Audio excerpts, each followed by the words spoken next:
Good. All right. Well, sorry about the delay. Thank you for the introduction, Jean Ann, and good evening, everybody. So, we'll get right into it. Okay. All right. So, it was 10 years ago in February that I built a 160 meter off center fed dipole, and I did a presentation on that for the Ozaki Radio Club sometime later that year. And this picture is one that stands out in my memory about that presentation because I had made a comment about how surprised I was, how sturdy that ladder was, just putting it up against the boughs of an evergreen tree. And one of the members of our club asked me what OSHA thought about that idea. I didn't have an answer for it at the time, but I know what the answer was. It was that she wasn't home that day. So 160 meter dive pole is very long. It's 260 feet long. And I built an off-center fed dipole, which means that one leg is longer than the other one. So for this case, the short leg was 85 feet and the long leg was 175 feet. And here I am standing 175 feet away from my tower, so you can get an idea of how long that antenna is. And I did it off-center fed, and I put ladder line on it, which meant that once it was tuned up, it would work on multiple bands.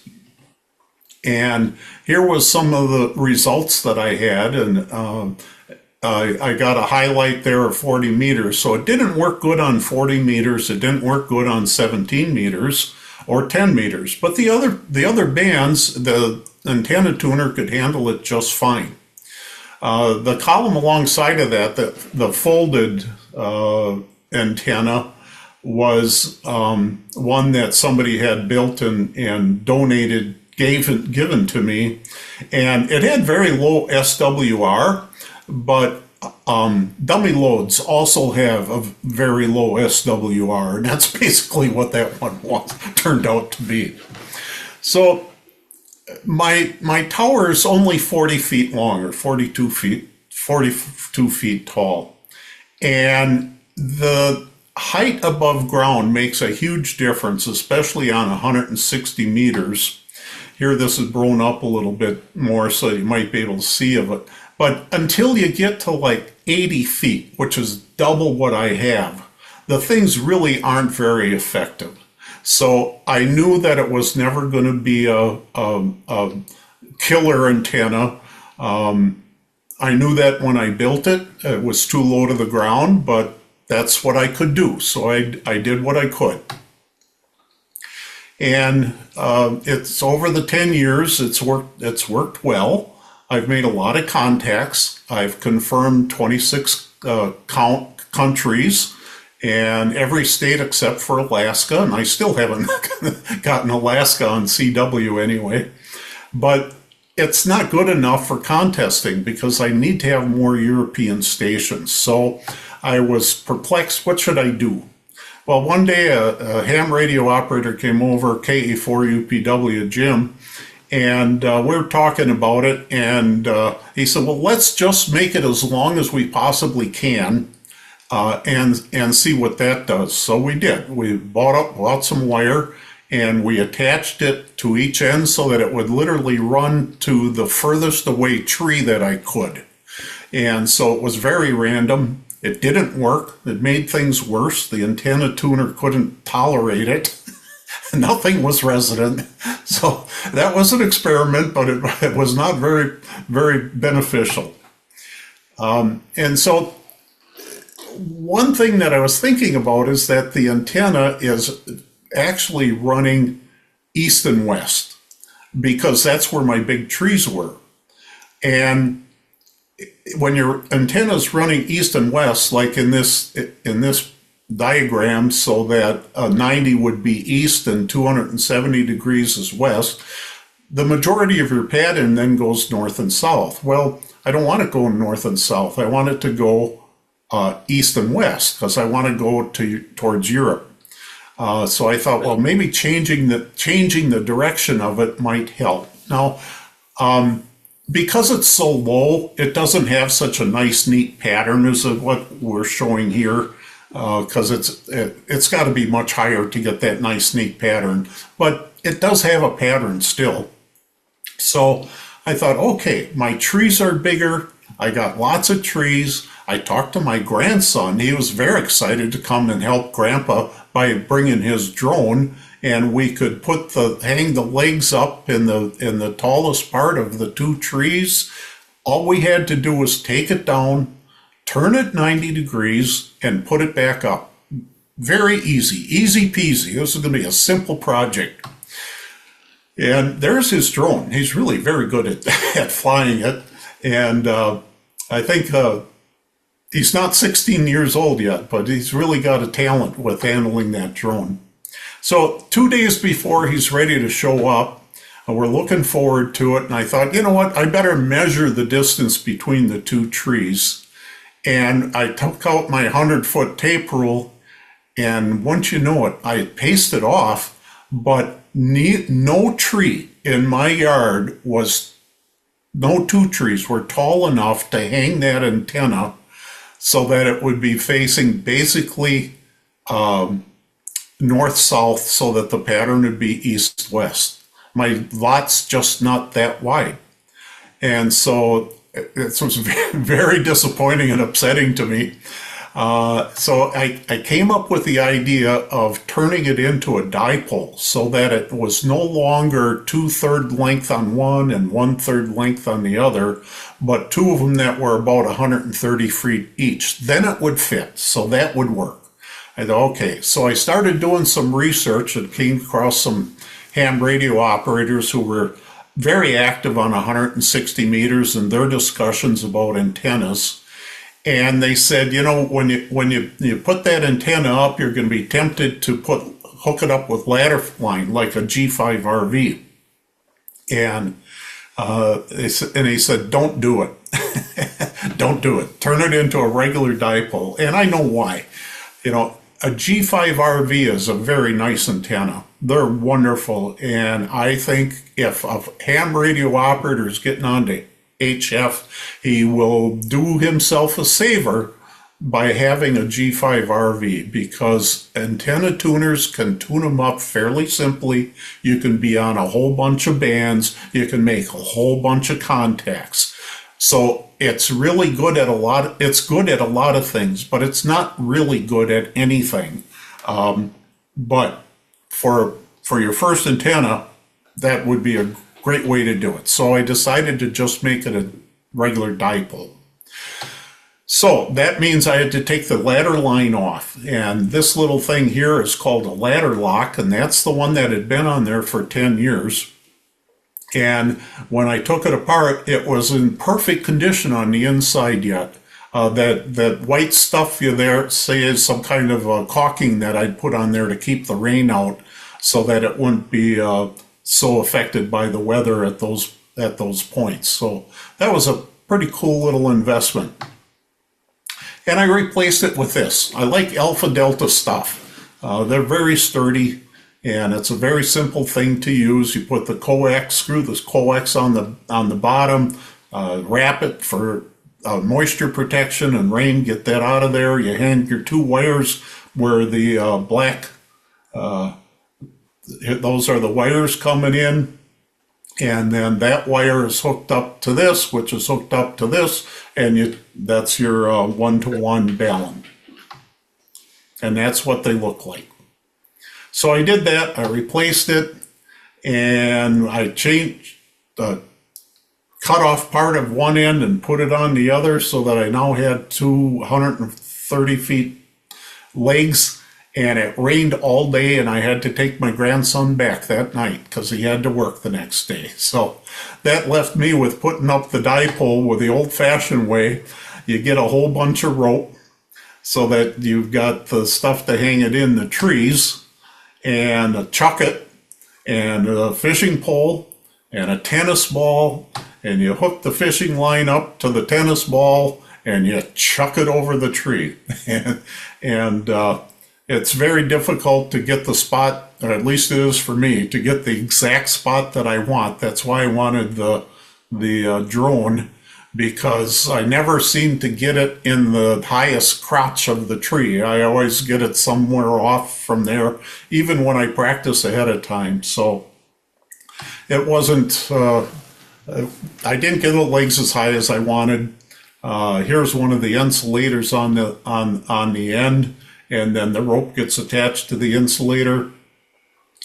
And here is one leg of it up. So you can see I got a coax coming up there.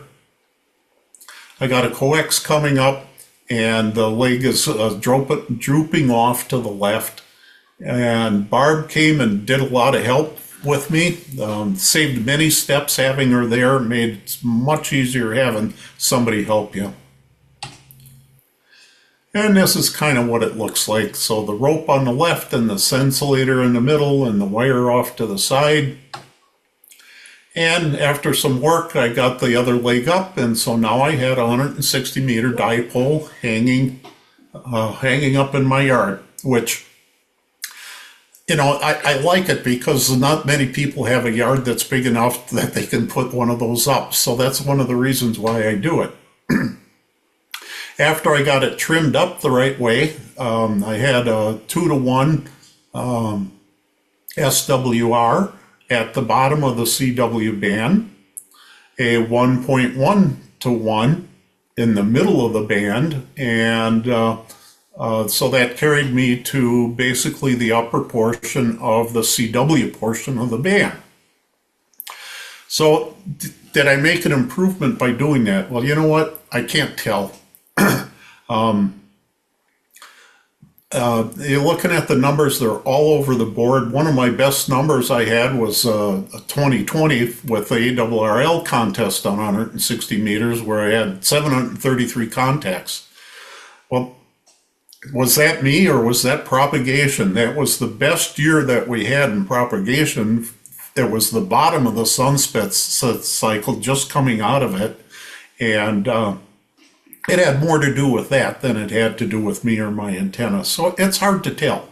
But remember, this antenna is too low, so it's never going to be a killer. You know, it doesn't have what it takes. It's got to be up about 100 feet to do well. But over this time, I've made 11,000 contacts on 160 meters. So if I hadn't put that up, I would have 0 contacts on 160 meters. So it served me well. And then I started looking at, well, all right, well, how do I do, you know, compared to other people in Wisconsin? And this is in my category, and my category is assisted low power. So this is in my category. That doesn't really tell you much of anything either, whether you're doing better, because for 2023, I know 2 guys that almost always beat me, and they weren't there this year, last year. So if they would have been there, I would have been in 3rd place, or 4th place. So it's hard to tell. I think it's better. I feel like it's better, so that's something. But here's the problem. Once I did that, and I took that ladder line off of that antenna, I no longer had a multi-band antenna. Oh, it would work on other bands. You know, it wasn't as good as on 30 meters, but it did work. But it would not tune up on 80 meters no matter what I tried. So I was in a pickle. On 80 meters, I do have a vertical, a butternut that works, but I can either set it for CW or I can set it for phone.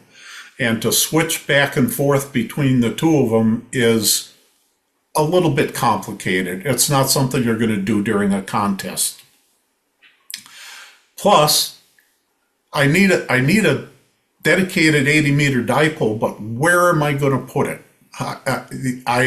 How am I going to hang it? Well, the antenna's already getting a little crowded with ropes and wires hanging from it, and I got the tri-bander up there. I really don't have a place to put it. So I was stumped, and I started talking to a few people about it. One thing what I did see, but I didn't really consider, is a jumper dipole. That is something that would work. And what you do is you make, where it says band 1 there, you make an antenna. Let's say it's for 10 meter, 20 meter, and 40 meter. So you make an antenna that works good on 10 meters. You get it all tuned up, you set it for that, and then you put an insulator at the end of it, and you jump over to another wire that you've attached, and you make that long enough so that the whole works is now 20 meters. And then when you got that one working, then you add more to the other insulator, add more to it, and 40 meters. So now you can have one antenna that's working on one of those bands, but not more than one of them. So what you have to do is, when you want to change bands, you have to take the antenna down and disconnect or reconnect jumpers. Well, that's not practical for my purposes. So no, that's not going to work.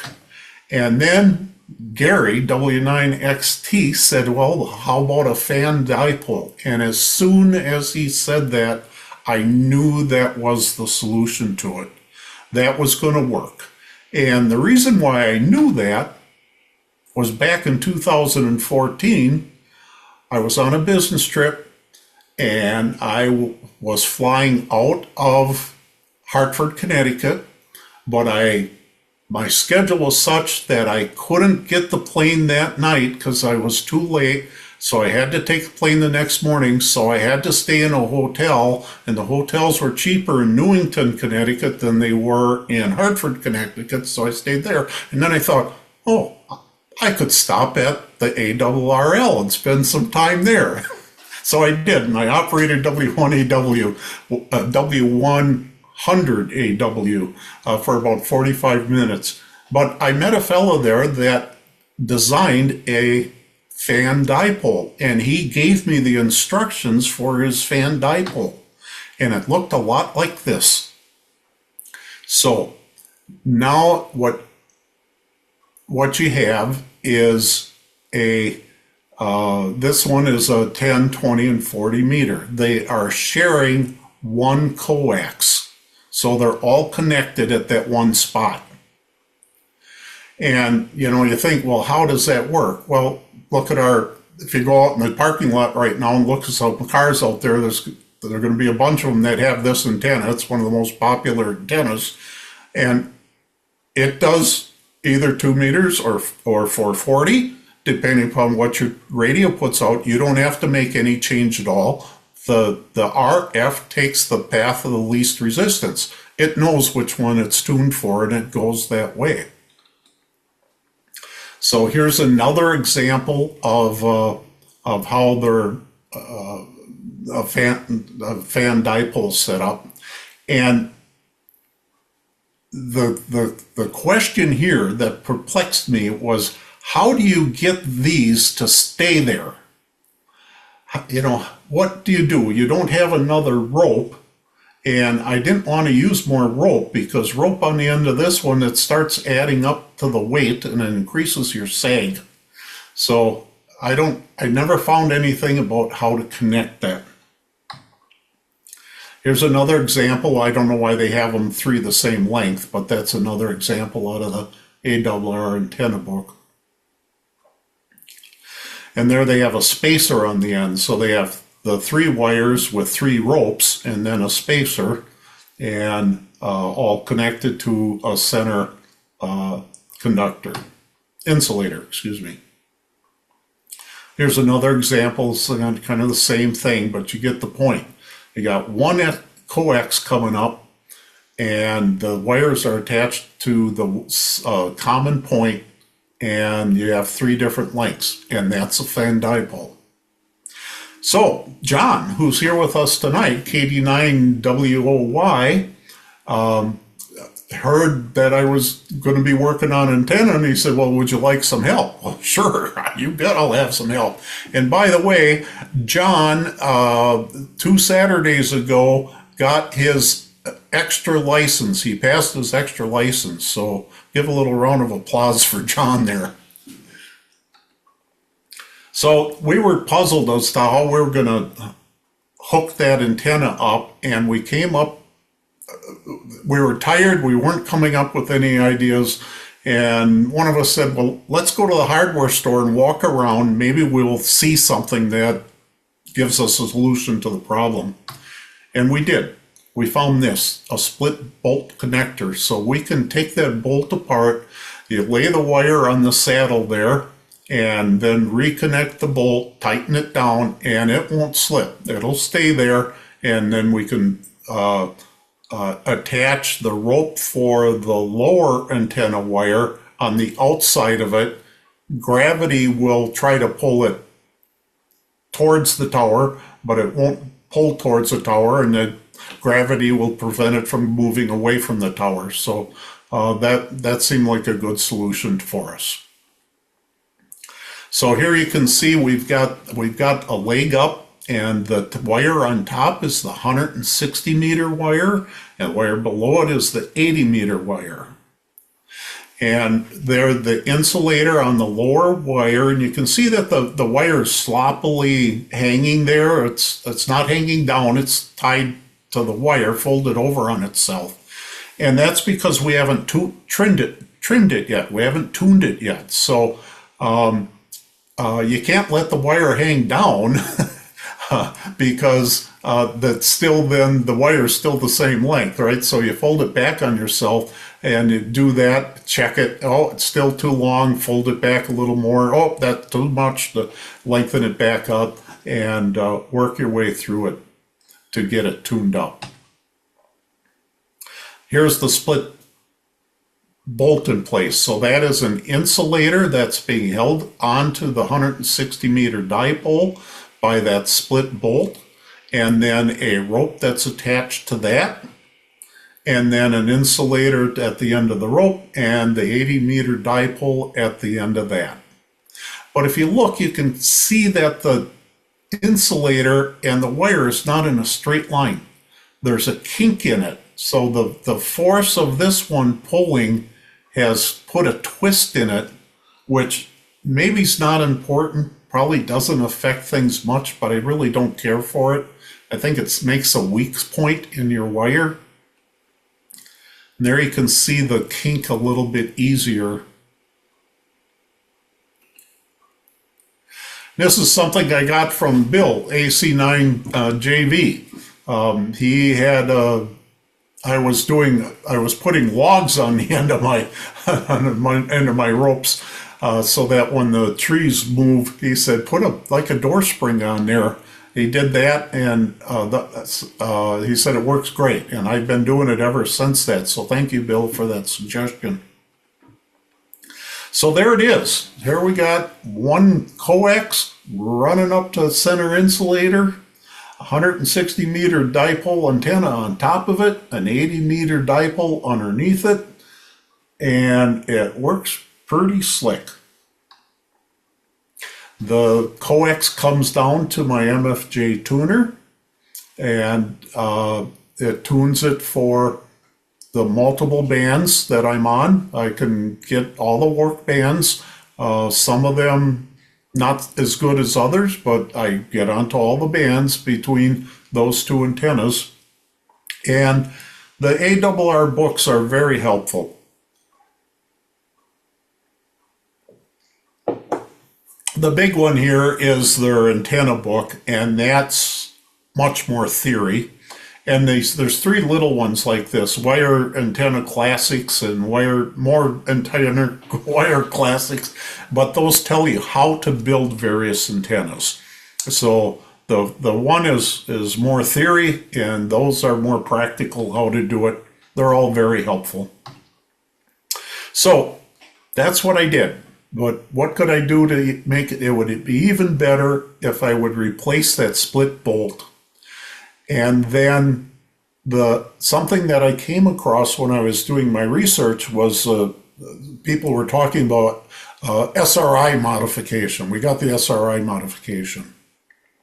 Some kind of new idea I hadn't heard about. So the split bolt, one thing I read is using a cable tie gun, and that will make the the plastic cable ties tight, and you can do that, and then it'll be tight enough that it will things won't slip on it. And I mentioned that to Bill W9MXQ, and he said he has that gun. He says, and it doesn't get things tight enough that they won't slip, because it automatically cuts them off as soon as it starts getting snug. And then I did a little research, and I see that there is different ones. So this one here is adjustable for the bundling pressure. So maybe something like that would work. The website that I found, the guy has said that it held it good enough that it wouldn't slip. So what kind of gun he used, I don't know. But that, if I do something like that, I can get rid of that kink. The other thing is that SRI. What is the SRI? Well, it's the Stanford Research Institute. And this isn't a new idea at all. It's just that I haven't heard about it before.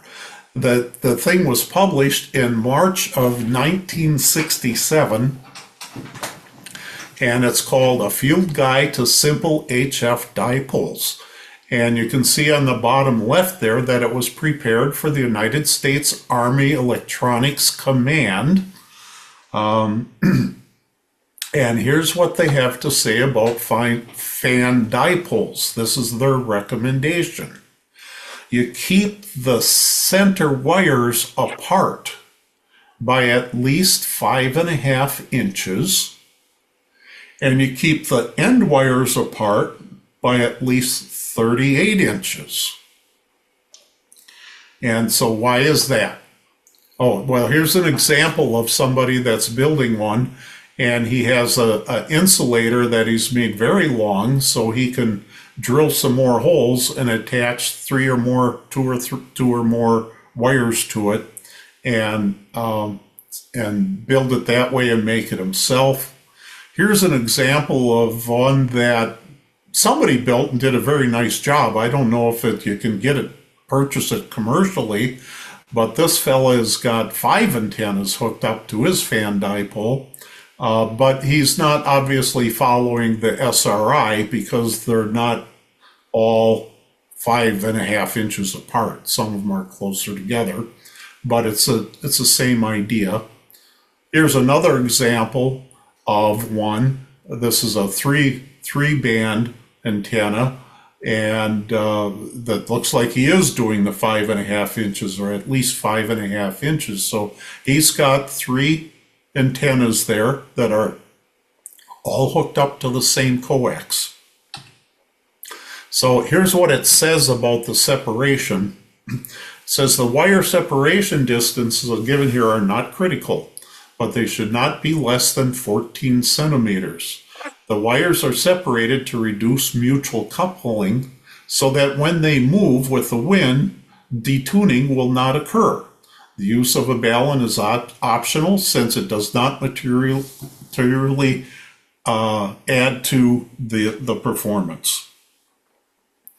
So that is a way to make an improvements, and I am noticing that when it's very windy out, my 80 meter my tuner on the 80 meter portion is bouncing around a lot. And I think that's what's happening, is that those wires are moving around so much that the tuner's trying to adjust for it, and there's some kind of coupling handling there.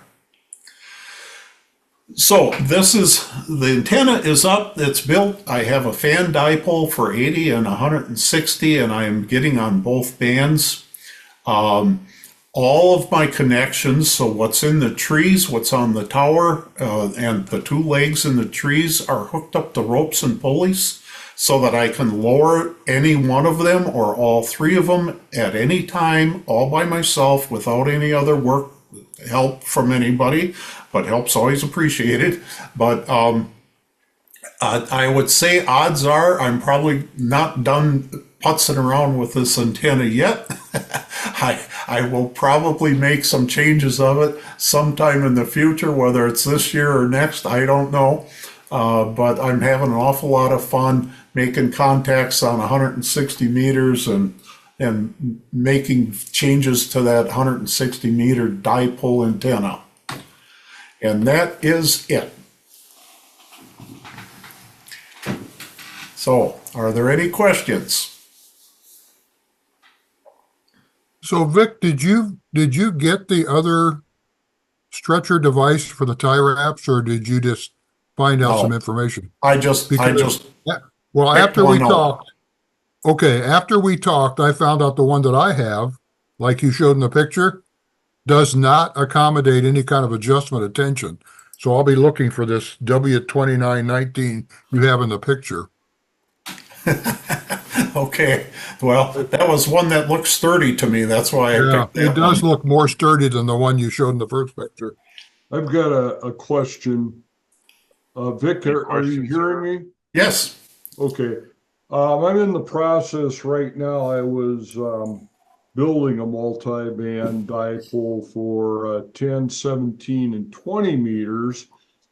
And likewise, I went to the ARRL handbook and I went to YouTube and I saw where people would have spreaders be, that would separate each one of those three dipoles a little bit.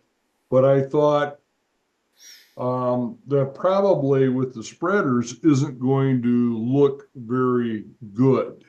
I don't think my wife would necessarily like it. Of course, I'm in an HOA environment here too, and I don't know if that would cause me any problems or not. So I decided against that, but putting the spreaders in. But I really like the one picture you had. I took a picture of it with my camera where you had those three dipoles and you only had the spreaders on the very end of it, and then you had just one wire in each direction or one rope in each direction. And I think I'm going to try that. Now, one question for you: did you give any thought to using a balun at all? I saw in the one paragraph that you showed, it said, well, it really doesn't add to the performance. I don't know if it does or doesn't. The reading I've done, it says it keeps the radiating element on the two sections of the dipole rather than also another leg being the coax. So my question, did you consider a balun at all? No, I didn't. And one of the reasons is I was watching a video by Dave Kassler, Ogie, KA9OG or something like that. Okay. And he said that he has not found them to be useful at all. So basically you're talking about putting an ugly choke on or something like that. Right. Yeah. So wrapping some coax around something to stop the RF from coming in. And he said he hasn't found it useful. And I had one antenna that I built where I never thought of putting it on, and I don't have a problem with RF getting into the house. So I thought until I have a problem with RF getting into the house, I'm not going to putz around with making one of those coax chokes. So I decided not to do it. So I guess I did give it consideration and decided not to. Okay, thank you. That's all I had. Yeah. You gave me some ideas anyway. Good. Hi, Vic. This is Pat W9JI. Do you know what the bandwidth of your antenna is on 160 meters? Yeah, it's the whole CW band. It goes from 1.8 to 1.9. Okay, is that the range your tuner will tune, or if you didn't have the tuner in, what would be like the 2-to-1 SWR bandwidth? 2 to 1. So it's 2 to 1 on each end, and at 20.5 5.8, I mean 18.5.8 is where it's 1-to-1. Okay, thanks. Aloha, Vic. Can you hear me? Yes, all the way from Hawaii. All the way from Hawaii today, right? So, well, that's kind of part of the question. So, Gary, N9UUR, and I have been looking at what to do on 160-meter antennas because he is just almost there. It has worked all states on 160 except for Hawaii. So I've been doing a little research, and it looks like the propagation is fairly low, and so over a lot of miles, it would have to be multiple hops. So the question is, what experience do you and others from, say, Wisconsin have on contacts at 160 meters all the way out here to the middle of the Pacific? Well, I was just talking to a couple of guys, Neil,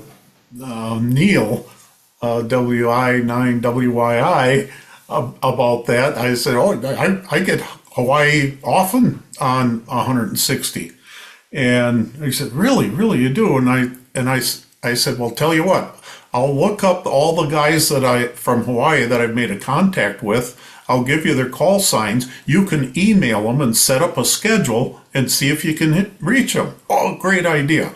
In 10 years, I've made 2 contacts with guys in Hawaii only. So I don't know where I'm getting this idea that I got a whole bunch of them. There's only 2 of them. And one of them was in 2017. So that's quite a ways away already.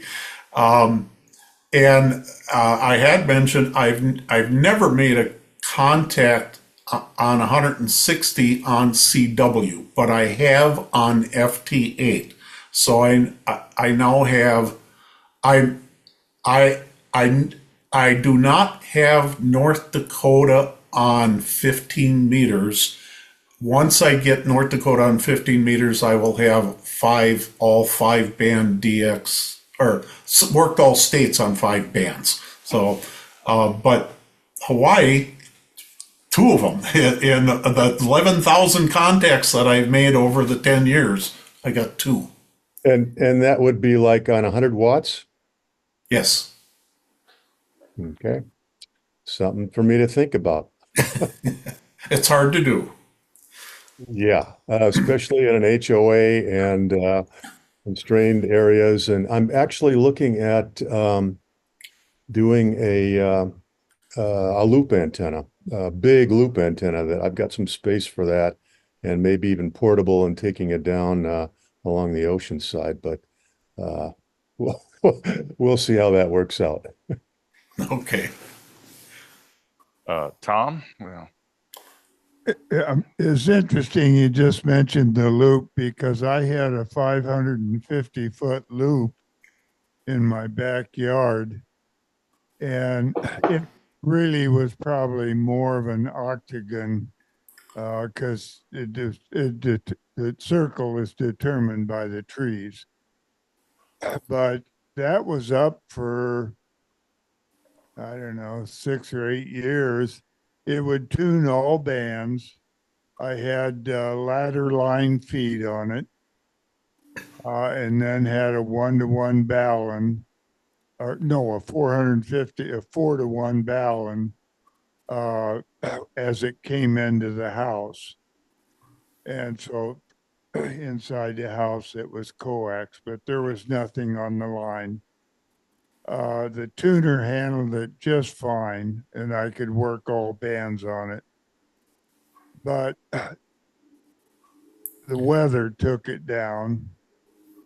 So I decided to make a 160-meter off-center fed doublet like you had. And I think the main problem is that, like you had said, height. And because I wanted it to work all the bands again, and I got it to resonate on 160 just fine. but then on the other bands, it would be resonating well out of their band. And I think it all had to do with elevation. And I agree with you in terms of experimenting. If you've got a Comet or an MFJ or whatever analyzer, it's pretty interesting when you use that to create an antenna. So what I did then was made that into an 80 meter off center fed dipole. So it will work all bands now. But the other one I did for my FT1000 is a combination of a fan and a trap dipole, because I like to use whatever parts I got. And those are the parts I had. So I made an 80-40 meter trap dipole, and then I hung a 20 meter uh, dipole below it, common at the feed point. I use spacers about every, I guess, 7 or 8 feet, something like that, so that it made sure the two stayed apart in the wind, and it will do 40, 80, and 20 just fine. The 20 meter is the fan part. Well, I guess you'd say 20 and 40, but it works fine. I don't use it very often, but using the Comet analyzer, everything's cool. It does have a coil of coax, probably halfway down, uh, in an effort to choke any RF that might be on the line, but I've never detected any. One of the things that we did have problems with, John and I, when we were doing experimenting with how to hang the 80 meter dipole or how to attach it, is the first several attempts we made, the wind would whip the 80 meter dipole over the top of the 160 meter before we'd even get the thing up. And it took us a while to get the length of the rope right, so that there was enough space at the end of the 80 meter dipole that it wouldn't do that. It took a lot of putzing. Hey Vic, this is Paul. I got a quick question. When you had the off-center fed 160, it looked like you maybe had the 33% off-center feed point. Did you experiment with the feed point percentage between 25, 33%, or did you kind of lock into 33%? I did not experiment with it. So the things that I have read is that a 25, 1/4 and 3/4 actually is more effective. But like, can you imagine a 3/4 wire instead of 175 feet? You know, it's going to be 200 feet, the one leg. That's just a little bit too much for me to hang. So I didn't give it any experiments at all. I just ruled it out.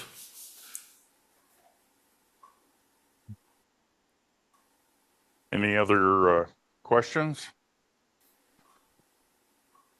Well, seeing or hearing none, thank you very much, Vic. Oh, you're welcome. Thank you, everybody.